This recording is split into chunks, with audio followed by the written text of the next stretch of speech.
मनोज जरांगे पाटील यांच्या मुंबईतील आंदोलनानंतर राज्य सरकारच्या वतीने हैदराबाद गॅझेटर लागू करण्याचा एक महत्त्वाचा निर्णय घेण्यात आलेला आहे आणि उद्या छत्रपती संभाजीनगरमध्ये मराठा क्रांती मोर्चाच्या वतीने जी आहे ती बैठक सुद्धा बोलवण्यात आलेली आहे।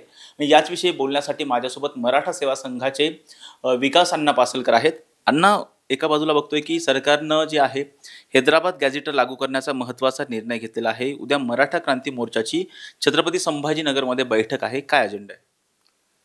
छत्रपती संभाजीनगरमध्ये उद्या बैठक होतीये। या बैठकीमध्ये जो सरकारने जो जरांगे पाटलांच्या आंदोलनानंतर मुंबईमध्ये जो जी.आर. सरकारने दिला आणि जी.आरच्या माध्यमातून कुणबी नोंदी शोधण्यासाठी सोपं झालेलं आहे किंवा जी.आरच्या माध्यमातून आता अशा पद्धतीने सर्वात जास्त सगळीकडे नोंदी कमी अधिक होत असतात, परंतु मराठवाड्यामध्ये ह्या नोंदी सापडत नाहीत आणि म्हणून हैदराबाद गॅझेटरीचा आधार घेऊन या नोंदी सापडाव्यात किंवा या नोंदी सापडल्यानंतर त्याची व्हॅलिडिटी व्हावी यासाठी सरकारने तो जी.आर. काढला।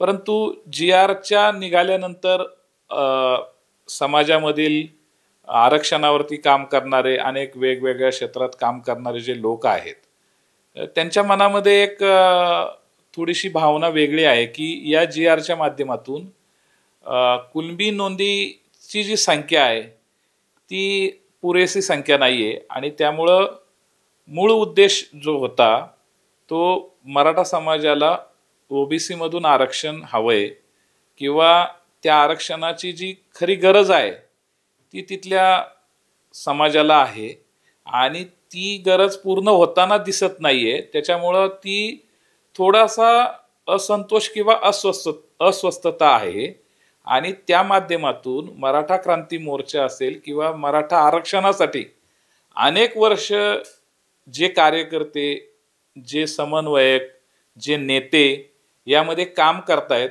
अशा सर्वांना बोलवून उद्या या संदर्भामध्ये सरकारने दिलेला जी.आरच्या माध्यमातून समाजाला काय मिळालं आणि काय मिळवण्यासाठी समाजाने आता पुढे आलं पाहिजे आणि एकूण आत्ताची जी परिस्थिती आहे की मराठवाडाच नव्हे तर संपूर्ण महाराष्ट्रामध्ये मराठा विरुद्ध ओबीसी हा एक नवीन संघर्ष उभा राहतोय। तो संघर्ष ही इथल्या सामाजिक दृष्ट्या कोणालाही न परवडणारा आहे आणि म्हणून ही छत्रपती शिवाजी महाराज, फुले शाहू आंबेडकर ही इथली एक विचारसरणी आहे आणि ह्या विचारसरणीला आरक्षणाच्या माध्यमातून जे काय समाजाला मिळणार आहे ते किती प्रमाणात मिळेल त्याची सुरुवात आताशी झालेली आहे, परंतु संघर्षाची सुरुवात मात्र चुकीच्या पद्धतीने होतीये आणि त्यामुळे ओबीसी आणि मराठा हा संघर्ष महाराष्ट्राला परवडणार नाहीये। त्याही वेगवेगळ्या अंगाने उद्याच्या मराठा क्रांती मोर्चाच्या समन्वय आणि सर्वच क्षेत्रातील मराठा आरक्षणासाठी काम करणाऱ्या नेत्यांनी एकत्र येऊन बोलवलेली ही मीटिंग आहे। यामध्ये वेगवेगळ्या विषयावरती साधक बाधक चर्चा होईल। म्हणजे आरक्षणाचा रोडमॅप जो आहे तो या उद्याच्या बैठकीमध्ये ठरणार आहे का? आणि दुसरी एक महत्त्वाची गोष्ट म्हणजे जरांगे पाटील म्हणतात की सरसकट मराठा आरक्षण या जी.आरच्या माध्यमातून मिळालं तरी सुद्धा उद्या मराठा क्रांती मोर्चाच्या वतीने बैठक होती। काय झालंय की जरांगे पाटलांनी जे प्रयत्न केलेले आहेत त्या प्रयत्नाला यश आलेलं आहे। त्या प्रयत्नाला जे यश आलेलं आहे तर त्यांची अशी त्यांना असं वाटतंय की बाबा संपूर्ण मराठवाड्यातील मराठा समाजाला या जी.आरच्या माध्यमातून फायदा होईल किंवा संधी मिळेल, सर्टिफिकेट्स मिळतील असं त्यांना ते वाटतंय जी.आरच्या माध्यमातून। तर सरसकट मराठा समाजाला ह्याचा आज धाडसाचं होईल की सर्वांना त्याची संधी मिळेल का नाही, परंतु जरांगे पाटलांनी जे काही प्रयत्न केलेले आहेत ते प्रामाणिकपणे प्रयत्न केलेले आहेत। त्यांनी गेल्या 40-45 वर्षाचा मराठा समाजाचा हा आरक्षणाचा प्रश्न होता आहे म्हणजे आजही, आणि त्या प्रश्नावरती अनेक आंदोलकांनी अनेक आंदोलन केली। याच्यामध्ये आपल्याला पाहावं लागेल की स्वर्गीय अण्णासाहेब पाटलांनी त्यावेळेस 42 वर्षापूर्वी 1,00,000 लोक मुंबईला त्यावेळेस घेऊन गेलेले होते आणि आरक्षणाची मागणी मात्र त्यावेळेस त्यांची आर्थिक निकषावरती होती, परंतु त्यांना निराशा आली। मुख्यमंत्री बाबासाहेब भोसले यांनी त्यांना आरक्षणाचा कुठलाही शब्द दिला नाही आणि ती त्यांची मीटिंग फिसकटली किंवा चर्चा फिसकटली आणि त्याच्यातून त्या नैराश्यपोटी त्यांना आपण आपल्या समाजाला काय कशा पद्धतीने तोंड द्यायचं किंवा एवढा त्या माणसाने त्याग केलेला असताना त्याला यश आलं नाही, त्या एका भावनेतनं त्या निराशेतनं त्यांनी स्वतः आत्महत्या केली. आणि त्यानंतर अनेक नेते या महाराष्ट्रामध्ये, मग त्याच्यामध्ये स्वर्गीय माजी आमदार विनायक मेटे साहेब असतील, स्वर्गीय अण्णासाहेब जावळे असतील आणि मराठा सेवा संघाचे पुरुषोत्तम खेडेकर साहेब असतील, स्वर्गीय मराठा महासंघाचे आप्पासाहेब पवार असतील, अनेक लोकांनी आणि मग अलीकडच्या काळामध्ये मराठा क्रांती मोर्चाच्या माध्यमातून अनेक राज्यभरातले प्रत्येक जिल्ह्यामधले समन्वयक असतील, अभ्यासक असतील, अनेक लोकांनी यामध्ये अनेक संस्था संघटना आहेत. मराठा सेवा संघ आहे, संभाजी ब्रिगेड आहे, मराठा महासंघ आहे, छावा आहे आणि अनेक प्रकारच्या या आरक्षणाच्या आंदोलनामध्ये अनेक संघटनांचा सहभाग आहे. परंतु अलीकडच्या काळामध्ये एवढा मोठा संघर्ष झाल्यानंतर अनेक वेळा आरक्षणाच्या या स्थितीमध्ये सुरुवातीला आपण या ठिकाणी आपण पाहिलं तर नारायण राणे समिती आली. नारायण राणे समितीने आपल्याला 15-4 आणि 16-4च्या खाली आरक्षण दिलं गेलं. ती राज्याची सवलत म्हणून ती मिळाली. काही दिवस ती टिकली, पुढे न्यायालयामध्ये त्याला आव्हान देण्यात आलं आणि तिथंही आपलं आरक्षण गेलं. त्याच्यानंतर मुख्यमंत्री देवेंद्र फडणवीस आले. देवेंद्र फडणवीसांच्या काळामध्ये आपल्याला आरक्षण मिळालं आणि ते सुद्धा काही दिवस सुरुवातीच ते आरक्षण टिकवताना बऱ्याच वेळा तारेवरची कसरत झाली आणि मग त्याच्यानंतर ते पुन्हा सुप्रीम कोर्टामध्ये ते रद्दबातल ठरलं गेलं. आणि प्रत्येक वेळेस या समित्या किंवा ह्या सगळ्या आयोग नेमले, परंतु त्याच्यातनं यश जे पाहिजे ते काय आजपर्यंत आपल्याला दिसलं नाही. आणि म्हणून जरांगे पाटलांनी एक आंदोलन आंतरवली सराटीला केलं. त्या आंदोलनाला त्या ठिकाणी तिथल्या आंदोलकांवरती सरकारच्या माध्यमातून त्यावेळेस एक प्रतिक्रिया झाली की आंदोलकांना मारलं गेलं. तिथून या आंदोलनाला एक वेगळ्या याच्यावरती हे आंदोलन गेलं. आणि त्याच्यानंतर माननीय एकनाथ शिंदे साहेब आणि माननीय देवेंद्र फडणवीस साहेब यांच्या कालखंडामध्ये पुन्हा जरांगे पाटील यांचं आंदोलन जे वाशीपर्यंत गेलं आणि तिथून एक GR दिला गेला. परंतु त्याच्यातून फ्रुटफुल जे आहे ते काही निघल्यासारखं वाटत नव्हतं. परंतु आत्ताच्या आंदोलनामधून किमान GR पर्यंत सरकारने कुणबी नोंदी ज्या आहेत त्या कुणबी नोंदी ज्यांच्या सापडतील त्यांची व्हॅलिडिटी होईल अशा पद्धतीचा एक संघर्ष त्यांनी उभा केला. त्याला थोडंफार म्हणजे 40, 42, 45 वर्षाच्या संघर्षानंतर काहीतरी सुरू झालेलं आहे, काहीतरी मिळालेलं आहे. काहीच मिळालं नाहीये असं म्हणणं चुकीचं होईल. परंतु सरसकट ते जे म्हणतायत की मराठा समाजाला याच्यातून सरसकट सर्वांना न्याय मिळेल, तो थोडंसं धाडसाचं वाटतं की ते न्याय मिळेल हा थोडंसं धाडसाचं वाटतं. आणि म्हणून मग उद्याच्या मीटिंगमध्ये सर्वांना तीच हे आहे की आपल्याला जर जायचं असेल तर कशा पद्धतीने जावं लागेल.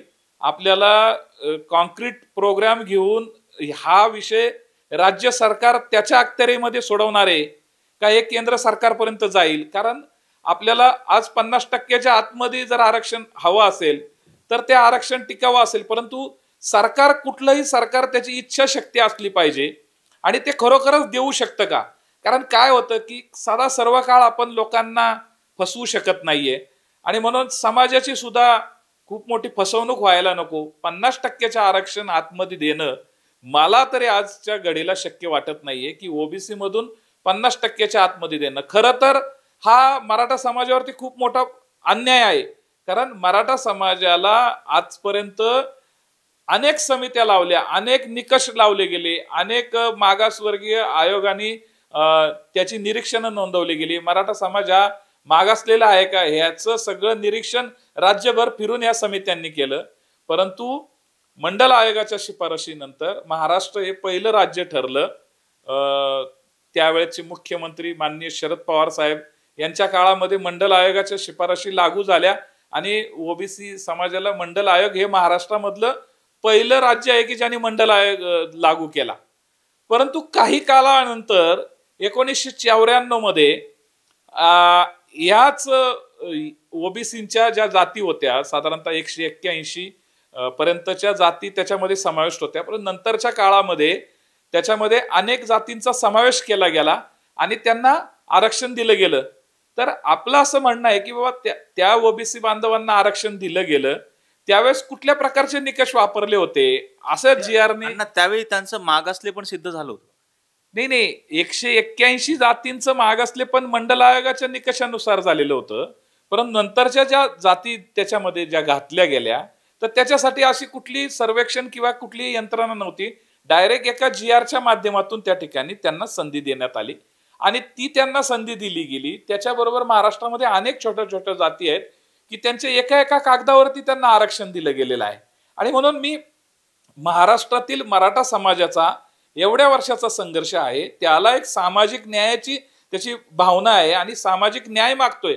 कारण विदर्भामधील जो मराठा समाजाचा तिथला जो नातेवाईक आहे तो तिथं कुणबी म्हणून त्याला तिथं आरक्षणाचे लाभ घेतायत, लाभ मिळतायत. आणि मग इथल्या पश्चिम महाराष्ट्रातल्या, मराठवाड्यातल्या, उत्तर महाराष्ट्रातल्या, कोकणातल्या मराठा समाजाने काय अन्याय केलेला आहे किंवा काय घोडं मारलेलं आहे त्याचं की त्यांनी त्याला या गोष्टीमध्ये त्याला न्याय मिळत नाही. आणि म्हणून हा सामाजिक न्यायाचा प्रश्न आहे. परंतु आता मग मराठा समाज हा आता ओबीसी मधले काही नेते अत्यंत चुकीच्या पद्धतीने, म्हणजे आता ज्येष्ठ नेते भुजबळ साहेब आहेत, ते कशाही पद्धतीचं जे स्टेटमेंट करतायत किंवा आरक्षणाच्या साठी नव्याने तयार झालेले हाके सारखे नेते आहेत, तयार झालेले स्वयंघोषित नेते आहेत, ते सुद्धा चुकीच्या पद्धतीने बोलतायत. त्यांनी महाराष्ट्राची आपली ही जी इथली जी सामाजिक परिस्थिती आहे, इथं छत्रपती शिवाजी महाराजांपासून फुले शाहू आंबेडकर हे इथली एक वीण आहे आणि ती वीण घट्ट असताना त्यामध्ये दुधामध्ये मिठाचा खडा टाकण्याचं काम करतायत. ठीक आहे, तुम्हाला आरक्षणाच्या साठी आरक्षणाच्या विरोधी भांडण्याचा अधिकार आहे, न्यायालय आहे, न्यायालयामध्ये जा तुम्ही तिथं तुमची बाजू मांडा. परंतु केवळ मराठा समाजाबद्दल अपशब्द वापरणे, मराठा समाजातील जरंगे पाटलांबद्दल सुद्धा अपशब्द वापरणे हे अत्यंत चुकीचे आहे. मी कोणाचाही त्या ठिकाणी हे करणार नाहीये की बाबा हाके चुकीचं बोलले म्हणून मराठा समाजातील सुद्धा काही कार्यकर्त्यांनी, मुलांनी सुद्धा चुकीच्या पद्धतीने बोलणं, त्या गोष्टीला काहीच अर्थ नाही. छत्रपती शिवाजी महाराजांनी आपल्याला स्त्रियांचा आदर करायला शिकवलेले. परवा हाके ज्या पद्धतीने बोलले, मराठा मुलींच्या बद्दल बोलले, और तुम्ही असं महाराष्ट्रामध्ये मराठा समाजाच्या मुलींबद्दल किंवा कुठल्याही स्त्रीबद्दल बोलाल, कुठल्याही समाजाच्या एखाद्या स्त्रीच्या बद्दलचं तुम्ही अवहेलना कराल तर तुम्ही फिरू शकाल का महाराष्ट्रामध्ये? तुम्ही अशा पद्धतीने बोलणार आणि चुकीच्या पद्धतीने महाराष्ट्राला चुकीची दिशा दाखवण्याचा प्रयत्न केला तर हाके हे एवढं सोपं नाहीये. हे लक्षात घ्या की आपल्याला अधिकार आहे, आपल्याला संविधानाने दिलेला अधिकार आहे. आपण संविधानाच्या दायऱ्यामध्ये बोलायला शिका. पहिल्यांदा आपण कुणाही एखाद्या माता भगिनीवरती चुकीच्या पद्धतीने, आम्हाला शत्रूच्या स्त्रीचा सुद्धा सन्मान करा हे छत्रपती शिवाजी महाराजांनी आपल्याला शिकवलेलं आहे. आणि म्हणून आमच्या लेकीबाळी जशा आहेत तसे तुमच्या सुद्धा लेकीबाळी आहेत. म्हणून मुलींवरती, महिलांवरती कुणी सुद्धा कुठल्याही बाजूच्या कुठल्याही गटाच्या लोकांनी चुकीचं वागणं हे अत्यंत चुकीचं आहे आणि ती महाराष्ट्राची संस्कृती नाही. आपण प्रत्येक महाराष्ट्रातील इथल्या स्त्रियांचा सन्मान केला पाहिजे. स्त्री ही इथल्या लोकांच्या, महाराष्ट्रातील मराठी मातीच्या माणसांच्या घरातल्या देवाऱ्यातली देवता आहे. हा छत्रपती शिवाजी महाराजांचा हा संदेश आहे, हा विचार आहे, ही संस्कार आहे, तो आपण जपला पाहिजे. आणि म्हणून या उद्याच्या होणाऱ्या मीटिंग मधनं किंवा उद्याच्या होणाऱ्या सभेमधनं तिथं जी काय चर्चा होईल ती अशाच पद्धतीची चर्चा होईल की महाराष्ट्रातलं सामाजिक वातावरण गढूळ होऊ नये यासाठी आपण काही काळजी घेतली पाहिजे. आपण मोठा समाज म्हणून साठी आपण सर्वांना बरोबर घेऊन गेलं पाहिजे. समाजामधील काही असे उपटसुंब लोक आहेत, काही असे चुकीचे लोक आहेत जे स्टेटमेंट करतात किंवा जे उथळपणे बोलतायत, त्यांच्याबद्दल बोलत असताना आपण काळजी घेतली पाहिजे. कारण आपल्या बोलण्यामुळे दोन समाजामध्ये अंतर पडू नये, दोन समाजामध्ये कुठेतरी चुकीचा संदेश जाऊ नये याची काळजी आपण घेतली पाहिजे. यावरती तिथं चर्चा होईल. त्याचबरोबर मराठा आरक्षणाच्या संदर्भामध्ये रोडमॅप कशा पद्धतीने तयार करता येईल, कारण आपल्याला मिळालेला GR, या GRच्या माध्यमातून कुठपर्यंत आपल्याला काय संधी मिळू शकेल, या जी आरला पुन्हा चॅलेंज झालेला आहे. तो जी आर आता त्याला न्यायालयामध्ये ती कशी बाजू मांडायची यावरती सुद्धा विस्तृतपणे चर्चा होईल. आणि त्याचबरोबर आता उर्वरित मराठवाड्यातील जो काही घटक आहे तो समाज खऱ्या अर्थाने आरक्षणापासून वंचित राहतोय का काय, ही एक भीती मराठा क्रांती मोर्चा आणि मराठा समाजातील आरक्षणा संदर्भामध्ये काम करणाऱ्या कार्यकर्त्यांना वाटती. त्यामुळं ते उद्या एकत्र येऊन अनेक विषयावरती साधक बाधक चर्चा करतील. प्रामुख्याने आंदोलनाचं नेतृत्व करणारे जरांगे पाटील असतील, त्यांच्या माध्यमातून जे काही समाजाला मिळत आहे त्याही माध्यमातून ते मिळालं पाहिजे. आणि त्याच्या पलीकडे जाऊन ओबीसी बांधवांच्या निमित्ताने मी पुन्हा एकदा सांगेल की बाबा, ओबीसी आणि मराठा हा वाद या महाराष्ट्राला परवडणार नाही. राजकीय दृष्ट्या या आरक्षणाच्या पलीकडे जाऊन आम्ही विचार करतोय की आज राजकीय दृष्ट्या त्याचा सगळा उहापोह केला जातो, परंतु आम्ही सामाजिक दृष्ट्या विचार करतो की मराठा समाजातील मुलांच्या शिक्षण आणि नोकरीसाठी आरक्षण हे अत्यंत गरजेचं आहे. आणि नोकऱ्या किती लागतील, कारण आता सरकारकडे किती नोकऱ्या शिल्लक आहेत किंवा काय आहेत, कारण आता खाजगीकरणामध्ये मुळे सरकारी नोकऱ्या ह्या खूप अवघड झालेल्या आहेत. परंतु शिक्षण हे अत्यंत महत्वाचं आहे आणि म्हणून मुलांना शिक्षणामध्ये या गोष्टीच्या, या आरक्षणाच्या निमित्ताने संधी मिळेल, त्या संधीचं सोनं करतील ते. आणि म्हणून हे आरक्षण यासाठी आवश्यक आहे. त्या संदर्भाने उद्या मराठवाडा, उर्वरित मराठवाडा, महाराष्ट्र आणि महाराष्ट्राच्या या मराठा आरक्षणाच्या संदर्भामधील एकूण आजपर्यंतचे निघालेले जी आर, एकूण अनेक समित्या आणि न्यायमूर्ती गायकवाड आयोग असेल, न्यायमूर्ती शिंदे आयोग असेल किंवा त्याच्या पाठीमागचे जे सराफ आयोग असतील किंवा अनेक आयोगांनी जे जे विश्लेषण नोंदवली, जी निरीक्षणं नोंदवली, त्या आयोगांच्या संदर्भात सुद्धा चर्चा होईल आणि आपल्याला कशा पद्धतीने पुढे जाता येईल ह्या एकाच उद्याच्या मीटिंगमध्ये ही सगळी चर्चा होईल. आणि त्या पूर्णत्वाकडे जाईल असं नाहीये, परंतु निदान किमान एका मिनिमम कॉमन अजेंड्यावरती चर्चा होईल आणि ती चर्चा साधक बाधक होईल. अण्णा, जसं आता तुम्ही सांगितलं की हा महाराष्ट्र जो आहे तो शिव फुले शाहू आंबेडकरांचा महाराष्ट्र आहे, जशा पद्धतीचा टीका म्हणजे हाकेंनी केलेली होती, छगन भुजबळ ज्या पद्धतीने बोलतात अगदी तशाच पद्धतीने पाहिलं तर दुसऱ्या बाजूला जरांगे पाटलांकडून तशा पद्धतीची टीका ही छगन भुजबळ यांच्यावरती सुद्धा करण्यात येते. त्याविषयी तुम्ही अशा पद्धतीची टीका आणि महाराष्ट्राचं सामाजिक स्वास्थ्य बिघडू नये या बाबतीमध्ये काय? नाही, मी तर जसं मी आता हाकेंबद्दल बोललो, जसं भुजबळ साहेबांबद्दल बोललो, हे आज सुद्धा एक ओबीसीचं नेतृत्व करणारं नेता म्हणून त्यांच्याबद्दल आम्हाला आदरच आहे. परंतु ते एक सरकारचे मंत्री आहेत आणि त्यांनी जबाबदारीने बोललं पाहिजे. आणि त्याच वेळेस आंदोलकांचे नेते म्हणून जरांगे पाटलांनी सुद्धा अत्यंत संयमाने आणि सबुरीने बोललं पाहिजे. आपलं काम एवढं मोठं आहे आणि आपल्याकडून थोड्या बहुत प्रमाणामध्ये आपण बोलताना आपली भाषा जी आहे, जरी रांगडी मराठवाड्याची भाषा असतील तरी या महाराष्ट्रातील प्रत्येक व्यक्तीचं, प्रत्येक समाजामध्ये त्याचं काही स्थान असतं किंवा आपण त्याच्याबद्दल एक वेगळ्या पद्धतीची आपण भाषा वापरली पाहिजे. आपल्या भाषेवरती आपली भाषा ही संयमित असली पाहिजे. याबद्दल मी जरांगे पाटलांना सुद्धा आपल्या या माध्यमातून आवाहन करेल की आपण इतकं मोठं नेतृत्व करत असताना छोट्या छोट्या गोष्टींकडे दुर्लक्ष करायला शिकलं पाहिजे. एखाद्याने आपल्या अंगावरती घाण उडवली म्हणून आपण आपला ताबा सोडून देणं आणि आपणही त्याच पद्धतीने कृती करायला जाणं हे योग्य नाहीये. आणि म्हणून हाकेंसारख्या छोट्या लोकांकडे दुर्लक्ष करायला पाहिजे. आणि काही गोष्टींमध्ये आपण या महाराष्ट्राचे सर्वात मोठे आणि आपण या महाराष्ट्राला एक मोठा समाज म्हणून, आपण मोठा भाऊ म्हणून सर्वांना बरोबर घेऊन जात असताना छोट्या छोट्या गोष्टींकडे दुर्लक्ष केलं पाहिजे. आपला संस्कार एक वेगळ्या प्रकारचा दाखवला पाहिजे आणि आपण शक्यतो भाषेचा स्तर आपल्याकडनं कुठं घसरणार नाही याची काळजी घेतली पाहिजे. अण्णा, तुम्ही अनेक वर्ष मराठा आरक्षणासाठी काम करता. आता जो हैदराबाद गॅझेटर लागू करण्याचा राज्य सरकारने जो जी आर काढलेला आहे, खरंच त्या आधारावरती मराठ्यांना सरसकट आरक्षण मिळालेलं आहे का? आणि तो जो आधार आहे तो कोर्टामध्ये टिकेल असं वाटतं का? हे लक्षात घ्या की आपण पहिल्यांदा सर्वप्रथम हे पाहिलं पाहिजे की मराठवाड्यामध्ये कुणबी नोंदी मिळण्यासाठी गॅझेटरचा आधार घेणं हे अत्यंत संयुक्तिक आहे. गॅझेटरच्या आधाराने काय होईल की गॅझेटर तर आज तयार नाही झालेले ना. निजामाच्या राजवटीमध्ये आपल्याकडं पश्चिम महाराष्ट्रामधली गॅझेट तयार झाले, इंग्रजांच्या राजवटीमध्ये तयार झालेले आहेत. हे तर जिथं ज्यांची सत्ता होती त्या सत्ताधीशांनी त्यावेळेच्या त्या नोंदी ठेवलेल्या आहेत की किती पॉप्युलेशन आहे, कुठल्या कुठल्या वर्गाचं इथं, म्हणजे कुठल्या कुठल्या जात समूहाचं इथं पॉप्युलेशन आहे, त्याच्या पद्धतीच्या त्या नोंदी आहेत. आणि त्या नोंदींवरनं इथे हा समाज राहत होता किंवा इथं या समाजाचं वास्तव्य होतं, त्यामुळं त्या थोड्या सुलभ जातील आणि म्हणून त्यांनी एकदम संपूर्ण मराठा समाजाचं चित्र बदलेल, एकदम काहीतरी सगळ्यांना सरसकट सगळ्यांना मिळेल याच्याबद्दल माझ्या मनामध्ये शंका आहे.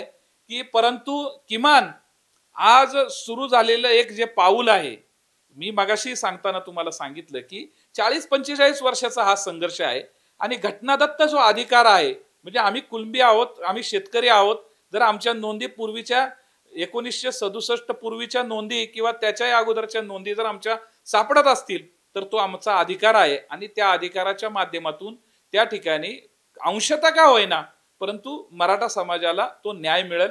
संपूर्णतः मराठा समाजाला न्याय मिळण्यासाठी थोडासा संघर्ष अजून करावा लागेल किंवा या GRच्या माध्यमातून आता त्याला किती चॅलेंज होईल, ते न्यायालयामध्ये कशी प्रक्रिया होईल.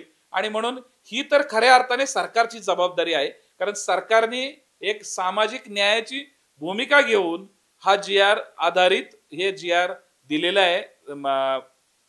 हैदराबाद गॅझेटचा आधार घेऊन या GR ची मांडणी केलेली आहे किंवा तो GR दिलेला आहे. त्या GRच्या माध्यमातून जेवढ्या प्रमाणामध्ये मराठवाड्यामध्ये सर्वात अडचण मराठवाड्यामध्ये होती, पश्चिम महाराष्ट्रामध्ये किंवा उर्वरित महाराष्ट्रामध्ये याची थोडीफार कमी अडचण आहे, परंतु मराठवाड्यामध्ये निजाम स्टेटमध्ये राहिल्यामुळं तिथे सरसकट कुणबी नोंदी सापडणं थोडं कठीण होतं. परंतु या गॅझेटियरच्या आधाराने त्या ठिकाणी कुणबी नोंदी सापडतील आणि त्या माध्यमातून थोडासा अंशतः का होईना परंतु मराठा समाजाला न्याय मिळेल. अण्णा, आपण बघतोय की ज्यावेळेस मराठवाड्यामध्ये म्हणजे आंतरराष्ट्रीय सराटीमध्ये ज्यावेळेस आंदोलन झालेलं होतं त्यावेळेस राज्य सरकारकडून पोलिसांकडून जो आंदोलनकर्त्या महिलांवरती असतील किंवा आंदोलनकर्त्यांवरती जो लाठीचार्ज झाला, त्यानंतर जरांगे पाटलांचं नेतृत्व हे पुढे आल्याचं आपल्याला पाहायला मिळालेलं होतं. आता दुसरा एक महत्त्वाचा प्रश्न होतो की त्या आंदोलनाच्या नंतर जरांगे पाटील यांच्या मागे सकल मराठा समाज हा मोठ्या संख्येने उभा राहिल्याचं पाहायला मिळालं आणि त्याच आंदोलनाचं कुठेतरी आता जो राज्य सरकारने हैदराबाद गॅझेटर लागू करण्याचा निर्णय घेतला हे त्या आंदोलनाचं यश आहे. आता आपण बघतोय की मराठा क्रांती मोर्चाच्या वतीनं बैठक बोलवली जाते. या बैठकीमध्ये आरक्षणाचा रोडमॅप ठरवण्यासाठी याच्यामध्ये चर्चा होणार आहे असं तुम्ही सांगितलेलं आहे. खरं तर आपण पाहतोय की सकल मराठा समाज असेल किंवा मराठा क्रांती मोर्चा असेल यांच्यामध्ये मतभेद आहेत. ते मतभेद तर बघा, एक कुटुंब जरी आपलं असलं तर कुटुंबामध्ये सुद्धा मतभेद असतात. तर कुटुंबामध्ये 5 पासून 10 पर्यंतची संख्या असते आणि मोठं कुटुंब असेल तर मग काय अनेक लोक असतात, 5-25 लोक असतात. परंतु आपल्या कुटुंबामध्ये सुद्धा एकमत होत नाही आणि त्यामुळं आता मराठा क्रांती मोर्चा किंवा सकल मराठा प्रत्येकाची वेगवेगळी मतं असू शकतात आणि त्यामुळं शेवटी अंतिम काय आहे तर आपण पंढरपूरला जाताना सोलापूर रोडच्या मार्गे जायचं का इकडच्या पंढरपूरला दुसऱ्या मार्गे जायचं, फलटण मार्गे जायचं. तर हे जे मार्ग आहेत शेवटी जाताना विठ्ठलाच्याच दर्शनाला सगळे लोक जात असतात, परंतु प्रत्येकाचे जाण्याचे मार्ग वेगळे असतात. आणि म्हणून आरक्षणाची मागणी करताना पूर्वीपासून आपण पाहिलं असेल किंवा आर्थिक निकषावरती आरक्षणाची मागणी झालेली आहे.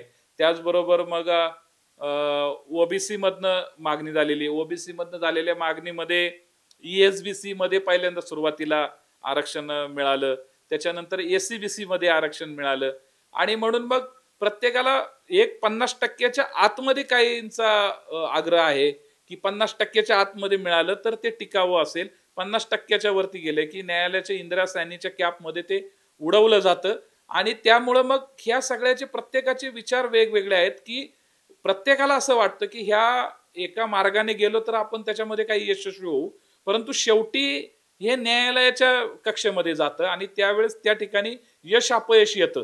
परंतु आता प्रयत्न हाच आहे आणि त्याच्यामुळे सकल मराठा समाज असू दे किंवा मराठा क्रांती मोर्चा असू दे त्याच्यामध्ये मतभेद असू शकतात, परंतु मतभेद जरी असले तरी उद्दिष्ट मात्र एकच आहे की देशाच्या स्वातंत्र्यानंतर प्रत्येक देशाच्या स्वातंत्र्यासाठी स्वराज्यासाठी बलिदान देणारी एक मोठी जात घटक मराठा समाज आज बदलत्या काळानुरूप परिस्थितीनुसार सामाजिक दृष्ट्या मागासलेपणामुळे त्यांच्यामध्ये आर्थिक दृष्ट्या सुद्धा मागासलेपण आलं आणि या सगळ्याचा जर स्तर बदलवायचा असेल तर शिक्षण आणि नोकरी मध्ये आरक्षण मिळालं पाहिजे। ही आमची सुद्धा स्वतः मराठा सेवा संघाचे संस्थापक अध्यक्ष पुरुषोत्तम खेडेकर साहेब यांची आमची साधारणतः 1990 पासूनची आमची स्वतःची मागणी आहे की मराठा समाजाला ओबीसी मधून आरक्षण द्या आणि आरक्षणाची आमची त्यावेळची मागणी ही होती की त्याची टक्केवारी वाढवा आणि आमची प्रामुख्याने एक मागणी होती की या आरक्षणामध्ये शिक्षण आणि नोकरी या दोन गोष्टी आम्हाला अपेक्षित होत्या। आम्ही त्यावेळेचं आमचं आरक्षणाचा मूळ उद्देश होता की आम्हाला आरक्षण जे हवंय ते आमच्या मुलांच्या शिक्षण आणि नोकरी त्यांच्या भवितव्याच्या प्रश्नासाठी हवंय। आम्हाला राजकीय दृष्ट्या आरक्षणामध्ये कधी इंटरेस्ट नव्हता। आयदर आज देखील मराठा सेवा संघाच्या विचारसरणीनुसार आम्हाला राजकीय ग्रामपंचायत ते संसद पर्यंतच संपूर्ण मराठा समाज या राजकीय सत्तेमध्ये प्रत्येक ठिकाणी आहे आणि म्हणून राजकीय सत्ता आमच्या हातात आहे म्हणून आमच्या समाजाचे प्रश्न सुटलेले आहेत तर असं चित्र नाहीये। कारण या राज्याचे अनेक मराठा मुख्यमंत्री झाले, कारण विरोधक आम्हाला ज्यावेळेस आमच्यावरती टीका करतात त्यावेळेस आमच्या अनेक मराठा मुख्यमंत्र्यांनी मराठा समाजाला न्याय दिला नाही अशा पद्धतीची टीका होती। परंतु त्यांनी सुद्धा कदाचित इतरांचं कल्याण करता करता आमच्यावरती एक प्रकारे अन्याय झाला का काय ही सुद्धा आम्हाला शंका येते आणि म्हणून मराठा समाजाचं नेतृत्व करत मराठा समाजाचे मुख्यमंत्री असताना त्यांनी राज्याचं नेतृत्व करताना मराठा समाजाचे म्हणून केलेलं नव्हे तर संपूर्ण राज्याचं नेतृत्व केलेलं आहे आणि त्याच्यामध्ये सगळ्या समूहाला सगळ्या समाजाला न्याय देण्याचा प्रयत्न केलेला आहे आणि त्याच्यामुळे कदाचित मराठा समाजावरती अन्याय झालेला आहे आणि म्हणून ही शोकांतिका आहे। परंतु शेवटी आज जे हातातून गेलेलं आहे त्याच्यावरती चिंता करण्यापेक्षा किंवा निरर्थक त्याच्यावरती वेळ घालवण्यापेक्षा जे आज आहे आणि म्हणून मी पुन्हा एकदा सांगेल की राजकीय आरक्षण हा मराठा सेवा संघाच्या अजेंड्यामध्ये कधीच विषय नव्हता। आमचा जो अजेंडा होता तो शिक्षण आणि नोकरी या दोन गोष्टीवरतीच आम्ही प्रामुख्याने आमची भिस्त होती। कारण या समाजामधील तळागाळातील सर्वसामान्य शेतकरी शेतीवरती गुजराण करणारा, शेती कमी असणारा आणि या सगळ्या परिस्थितीमध्ये निसर्गावरती शेती असल्यामुळं नापिकी आणि त्या सगळ्याच त्या परिस्थितीमध्ये त्याची जी सामाजिक स्थिती जी खालावलेली होती त्याच्या मुलाबाळांना जर शिक्षण आणि नोकरीमध्ये जर संधी मिळाली तर त्यांच्या आयुष्याचा मार्ग बदलेल आणि त्यांना सामाजिक दृष्ट्या, आर्थिक दृष्ट्या, शैक्षणिक दृष्ट्या सर्वच क्षेत्रामध्ये त्यांची पुढे येतील ते। आणि म्हणून विशेषतः मराठवाड्यामधील ही भीषण परिस्थिती होती। मराठवाडा हा कायम दुष्काळी परिसर म्हणून राहिलेला आहे, दुष्काळी भाग राहिलेला आहे आणि त्याचं जे काही सामाजिक मागासलेपण आहे ते दूर करण्यासाठी आरक्षण हेच त्याच्यावरचं एक योग्य उपाययोजना होती। म्हणून मराठा सेवा संघाने कायम या विषयाची बाजू लावून धरली।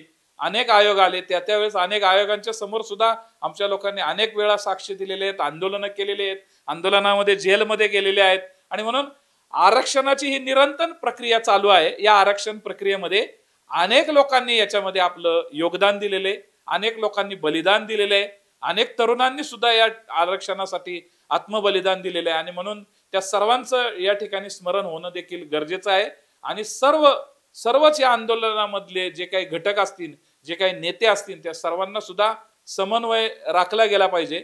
अशा पद्धतीचा या आरक्षणाचा जो काही रोडमॅप आहे तो रोडमॅप घेऊन जात असताना समाजाला काय मिळेल ही जशी आमची सामाजिक कार्यकर्त्यांची भूमिका आहे हे बघणं जेवढं गरजेचं आहे त्याच वेळेस सामाजिक वातावरण या महाराष्ट्राचं हे सुद्धा चांगलं राहिलं पाहिजे हे सुद्धा बघण्याची जबाबदारी आमची आहे। आणि म्हणून आता जो GR दिलेला आहे, आता जो GR माननीय मुख्यमंत्री देवेंद्र फडणवीस साहेबांनी, माननीय उपमुख्यमंत्री एकनाथराव शिंदे साहेबांनी आणि माननीय उपमुख्यमंत्री नामदार अजितदादा पवार साहेबांनी हे ज्या पद्धतीने दिलेलं आहे की एकूण एवढा मराठवाड्यातला समाज हा मुंबईपर्यंत येतो, या समाजाला आणि उपसमितीचे अध्यक्ष विखे पाटील साहेब यांनी सर्व बाजूचा विचार करून या समाजाला न्याय मिळावा, कारण या समाजाने इतर समाजाला कधी आरक्षण मिळालं तर कधी रस्त्यावरती आलेलं नाहीये किंवा इतरांना त्रास होईल असं कधी या समाजाने असे कधी त्याचं वर्तन राहिलेलं नाहीये.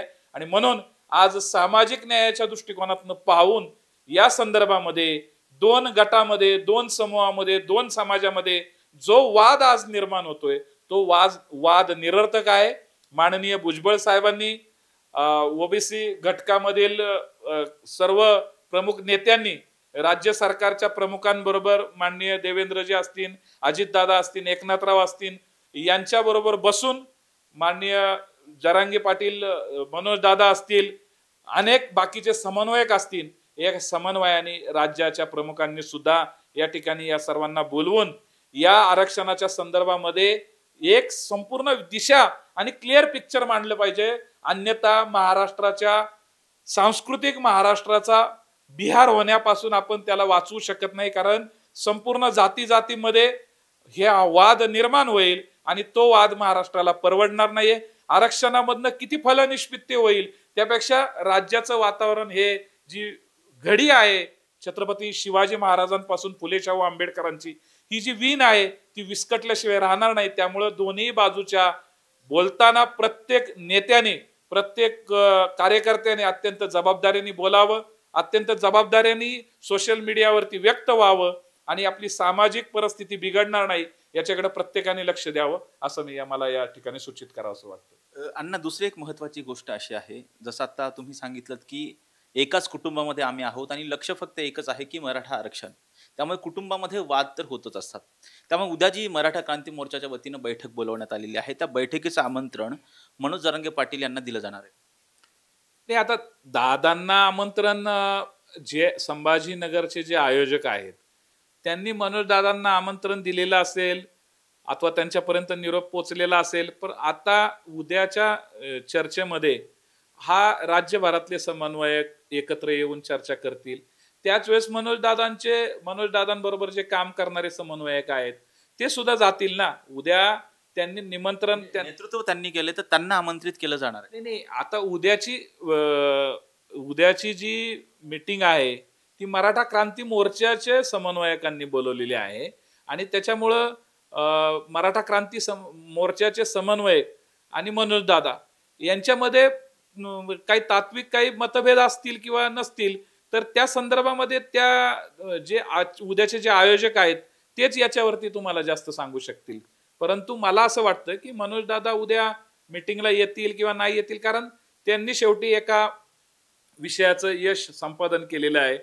त्यांनी आता GR आणलेलं आहे आणि ते उद्या जे काही साधक बाधक चर्चा होईल त्याच्यामध्ये त्यांचे जे काही प्रतिनिधी असतील त्यांना पाठवतील. अन्यथा त्यांना ते उद्या येणार असतील तर ते सुद्धा ते येऊ शकतात तिथं. त्यामुळं मराठा आरक्षणासाठी मान अपमान किंवा या सगळ्या गोष्टी किंवा निमंत्रण हा विषयच नाहीये. कदाचित त्यांच्यापर्यंत निमंत्रण पोचले असेल, उद्या 100% त्यांचे जे त्यांच्या टीम मधले जे काही सदस्य आहेत, जे काही जबाबदारीने पाहणारे लोक आहेत ते निश्चितरित्या येतील ना.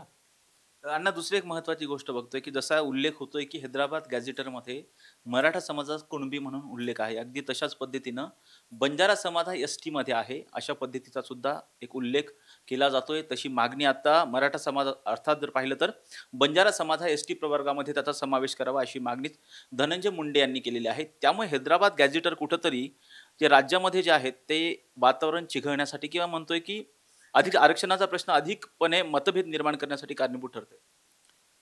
आता माझ्या माहितीप्रमाणे त्या गॅझेटरमध्ये बंजारा समाजाचा त्या ठिकाणी तिथे त्या काळामध्ये ज्या नोंदी आहेत त्या नोंदीमध्ये ST असा बंजारा समाजाचा उल्लेख असेल तर शेवटी त्यांना कायद्याने न्यायालयामध्ये भांडता येईल.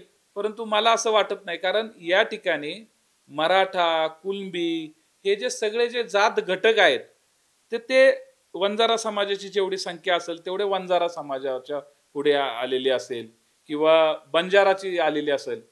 कुणबी आहे म्हणून त्यांना त्या ठिकाणी कुठला OBC प्रवर्गात किंवा काय अशी नाहीये नोंद, लक्षात घ्या.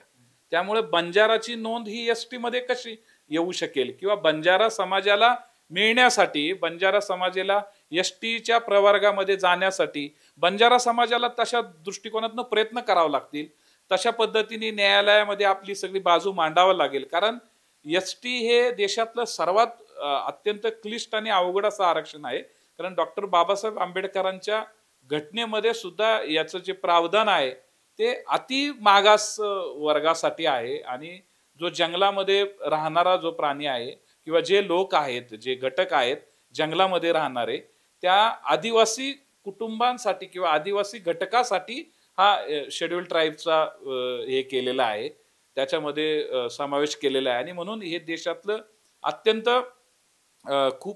खूप मागासलेल्या वर्गासाठी बाबासाहेबांनी केलेले आरक्षण आहे, दिलेलं आरक्षण आहे.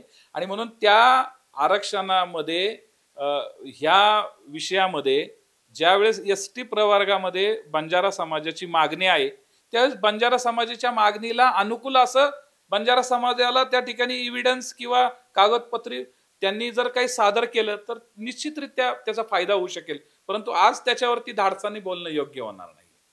अण्णा, दुसरी गोष्ट म्हणजे जरांगे पाटलांनी चलो दिल्लीचा नारा दिलेला आहे. आता मनोज दादांच्या डोक्यामध्ये चलो दिल्लीचा जो नारा दिलेला आहे तो तेच जास्त बोलू शकतील. कारण त्यांना महाराष्ट्राच्या आंदोलनाची एक स्वतःची एक त्यांची पकड निर्माण झालेली आहे. आणि विशेषतः मराठवाडा, पश्चिम महाराष्ट्र येथून अनेक तरुण मुलं, अनेक लोक त्यांच्या नेतृत्वावरती 100% विश्वास ठेवतात. आणि त्याचं कारण असं आहे की या व्यक्तीमध्ये एक झोकून देण्याची वृत्ती आहे. आपल्या उपोषणाच्या माध्यमातून स्वतःच्या प्राणाचा देखील तो माणूस विचार करत नाहीये. त्यांची शारीरिक परिस्थिती ठीक नसताना सुद्धा एक लढण्याची जिद्द निर्माण करतात.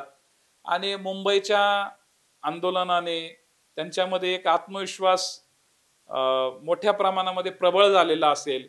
आणि त्यामुळे कदाचित त्यांनी काही त्याचा रोडमॅप केलेला असेल की मुंबई महाराष्ट्रापुरतं आंदोलन करून आपण सीमित राहण्यापेक्षा आपण दिल्लीवरती धडक दिली पाहिजे. कारण दिल्लीमधून जर ही सगळी सूत्र हल्ली तर कदाचित राज्यामध्ये सुद्धा या सगळ्याचे परिणाम होतील. आणि दिल्ली हे शेवटी भारताचं, आपल्या देशाची राजधानी आहे. आणि राजधानीच्या ठिकाणी शेतकऱ्यांनी जसा मोठ्या प्रमाणामध्ये आंदोलन केल्यानंतर MSPच्या संदर्भामध्ये जे काही आंदोलन झालेलं होतं त्या आंदोलनामध्ये देशाच्या प्रधानमंत्र्यांना पुन्हा तो निर्णय फिरवावा लागला. त्याच पद्धतीने जर महाराष्ट्र हे मोठं राज्य आहे आणि भारत देशाला लीड करणारं राज्य आहे, त्याच्यामुळं मनोजदादांच्या डोक्यामध्ये जर ही कल्पना असेल की एक जनमानसाचा रेटा दिल्लीच्या तख्तापर्यंत जाणं आणि दिल्लीपर्यंत धडकणं, त्याच्यामधून जर काही गोष्टी शेतकरी, शेतमजूर, दीनदलित सर्व घटकासाठी आणि मराठा आरक्षणाचे त्यांचे आता त्या संदर्भातला जो चलो दिल्लीचा जो नारा आहे त्याच्यामध्ये त्यांचा अजेंडा काय आहे, आरक्षण आहे या बाकीच्या गोष्टी आहेत का काय, तर त्या पद्धतीने एक जनमानस त्यांच्या बरोबर आहे. त्यामुळे आणि मी पण थोडं तुमच्यासारखंच मगाशी थोडं पाहत होतो तर त्याच्यामध्ये दिल्लीच्या लागूनच हरियाणा सारखं राज्य आहे. तिथं हरियाणामध्ये रोड मराठा जो मराठा समाज आहे तो मोठ्या प्रमाणामध्ये आहे. आणि त्यामुळे जशी मुंबईमध्ये संपूर्ण महाराष्ट्रातनं त्या ठिकाणी मदत पोहोचली, सुरुवातीच्या काळामध्ये पाणी आणि सगळ्याचे 2 दिवस हाल झाले, परंतु महाराष्ट्राला ते कळालं आणि महाराष्ट्रातून घरोघरातून मदत मुंबईपर्यंत पोहोचली. आंदोलनकर्त्यांना इतक्या मोठ्या प्रमाणामध्ये सामुग्री मिळाली, अन्न, सगळं शिजवलेल्या अन्नापासूनचे सगळ्या त्या ठिकाणी पाणी उपलब्ध झालं.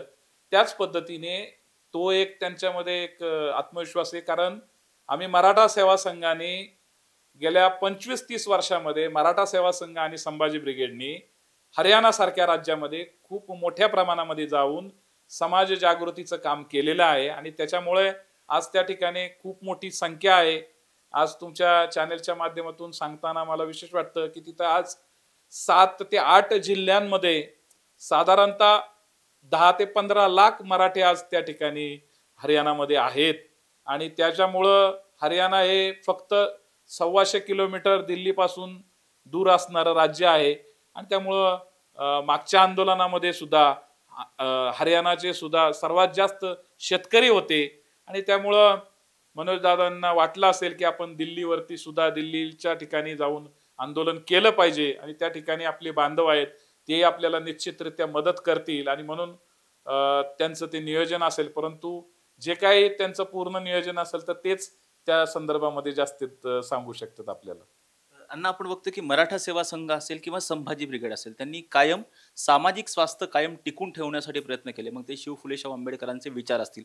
परंतु आज जर महाराष्ट्राचं जर चित्र पाहिलं तर ग्रामीण, विशेषतः शहरी भागामध्ये आपण जास्त बोललेलेच नको, पण ग्रामीण भागामध्ये जर पाहिलं तिथे खूप मोठ्या प्रमाणामध्ये एक संघर्ष, ओबीसी विरुद्ध मराठा असा संघर्ष तीव्र झाल्याचं दिसतंय. अनेक वर्षांचा तुमचा अभ्यास आहे आणि तुम्ही अनेक वर्ष मराठा सेवा संघामध्ये काम करता. या माध्यमातून दोन्ही समाजाला तुम्ही काय आवाहन करा? माझ्या दृष्टिकोनातनं मी हे सगळं चित्र आत्ता पाहिलं एकूण महाराष्ट्राचं तर वेदना होतात. कारण गेल्या 25-30 वर्षामध्ये मराठा सेवा संघाचे संस्थापक आदरणीय पुरुषोत्तम खेडेकर साहेब असतील किंवा आमचे सगळेच सहकारी असतील, इतिहास कक्षामधील काम करणारे असतील, अनेक विचारवंत असतील, डॉक्टर आहा साळुंके सर असतील, डॉक्टर जयसिंगराव पवार सर असतील, यामध्ये मराठा सेवा संघाच्या विचाराबरोबर राहणारे बीजी कोळसे पाटील सर असतील आणि अनेक विचारवंत या महाराष्ट्रातील आहेत. कारण हे मी एवढ्याकरता सांगतोय की मराठा सेवा संघाने अनेक विचारवंतांना आपल्या विचारपीठावरती स्वातंत्र्य दिलं, त्या ठिकाणी त्यांना त्यांचे विचार मांडण्याची संधी उपलब्ध करून दिली, त्यांची पुस्तकं प्रकाशित करणं, त्यांचे सन्मान करणं हा अजेंडा आम्ही कायम जोपासलेला आहे. आणि म्हणून महाराष्ट्रातील छत्रपती शिवाजी महाराज, फुले शाहू आंबेडकर या विचारसरणीमध्ये आम्ही महाराष्ट्रामधली सामाजिक जो सलोखा आहे तो कायम जपण्याचा प्रयत्न केलेला आहे. आणि मग छत्रपती शिवाजी महाराज, महात्मा ज्योतिबा फुले, डॉक्टर बाबासाहेब आंबेडकर, शाहूजी महाराज या सर्वच महामानवांचा विचार आम्ही घरोघरी पोचवलेला आहे. या महामानवांच्या जयंत्या, पुण्यतिथ्या साजरं करण्याचं काम मराठा सेवा संघाच्या माध्यमातून केलेलं आहे. आणि म्हणून आम्ही हे काम करत असताना संपूर्ण ओबीसी घटक असेल, संपूर्ण एससी घटक असेल, संपूर्ण एसटी घटक असेल, या संपूर्ण सगळ्या 18 पगड जाती 12 बलुतेदार मराठा समाजाबरोबर गाव खेड्यामध्ये राहणाऱ्या आमच्या स्वतः संघटनेमध्ये सगळ्या दलित, मुस्लिम, ओबीसी सगळ्या घटकातील कार्यकर्ते आमच्या संघटनेमध्ये आहेत. आणि म्हणून महाराष्ट्रामधील ही जी सामाजिक परिस्थिती आहे, एक समाज दुसऱ्या समाजाचा शत्रू होणार नाही याची कायम आम्ही काळजी घेतलेली होती, आजही देखील घेत आहोत. आणि म्हणून वेदना होतात. मी पुन्हा एकदा ओबीसी घटकामधील नेत्यांना, मराठा समाजातील नेत्यांना ही विनंती करेल की आरक्षणाचा विषय हा सामाजिक न्यायाचा विषय आहे. आणि म्हणून यासाठी आपल्याला आपली मतं पटो अगर न पटो, परंतु आपल्याला न्यायालयाचे दरवाजे आहेत, आपण त्या ठिकाणी आपली बाजू मांडू शकतो. परंतु आज एकमेकाच्या अंगावरती चिखल टाकू नका. आज गावगाड्यामधील मराठा विरुद्ध ओबीसी हे चित्र काही चांगलं नाही. आणि म्हणून हे चित्र महाराष्ट्राला परवडणारं नाहीये. कुठल्याही एका गावामध्ये तेली, तांबोळी, मराठा, बंजारा सगळेच, सुतार, नाभिक, सगळे 18 पगड जातीचे लोक एका गावामध्ये राहतात.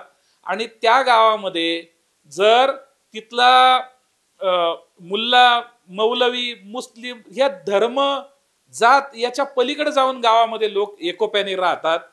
आपल्या कृतीनुसार हे जर सगळं जर वातावरण खराब झालं तर या वातावरण खराब होण्यासाठी आज किमान मराठा आणि ओबीसी या दोन्ही गटाकडील कार्यकर्त्यांनी अत्यंत संयमाने आपली भूमिका घेतली पाहिजे.